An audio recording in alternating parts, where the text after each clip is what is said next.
Hey Karthik, how's it going? Hey Alan, how are you doing? Pretty well. You That's good. you excited to learn about Jesus today? And how A little important the bit. resurrection is to our faith?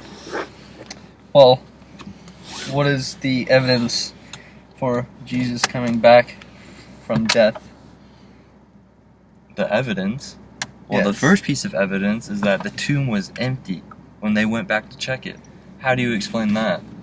Well, somebody could have simply dug up the tomb and taken his body out of there and moved it.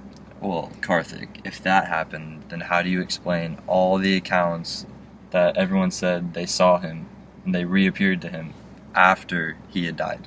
Well, it is entirely possible that they were lying, or they were just making up stories to prove their faith, or to prove that they are not crazy. But all of his followers, not just some of them, all of them. But they were his followers. They wanted to believe what he said, so they may have made up the stories. Karthik, I don't think they would have made up those stories. Those are pretty accountable stories. The tomb being empty and they said they saw him at the same time.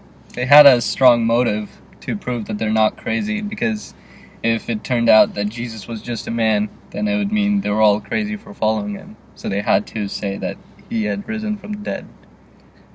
Well, then how do you explain the conversion of Saul of Tarsus? Well, he may have also been lying very easily. You can't just There's- say that everyone's been lying, Karthik. That's one There's- excuse to there's- every rebuttal. The only evidence for his conversion is in the Bible, and nobody knows what really happened. It doesn't mean that Jesus necessarily came back from the dead, But do you really think that the entire Christian church could be made up but just because off of false stories? people change their opinions doesn't mean that someone was resurrected. Then why did they change the day of worship to Sunday?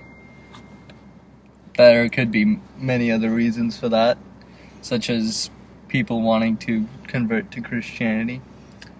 Well, Karthik, I'm sad that you don't agree with me, but hopefully you'll find Jesus one day. Well, I guess we'll have to continue this discussion later.